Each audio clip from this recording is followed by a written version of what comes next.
ایک دفعہ شہد کی مکھی حضرت محمد صلی اللہ علیہ وآلہ وسلم کی خدمت میں آئی اور کہا، یا رسول اللہ، میں نے کچھ شہد تیار کیا ہے، آپ اپنے وصی حضرت علی علیہ السلام کو بھیج کے منگوائیں۔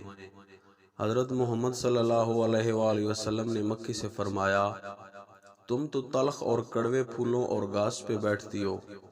مکھی نے کہا، جی یا رسول اللہ، ایسے ہی ہے، لیکن اللہ پاک نے ہمیں ایک ایسا ذکر یاد کروایا ہے جس کے پڑھنے سے کڑواہٹ مٹھاس میں تبدیل ہو جاتی ہے، اور وہ ذکر محمد و آل محمد علیہ السلام پر درود پڑھنا ہے۔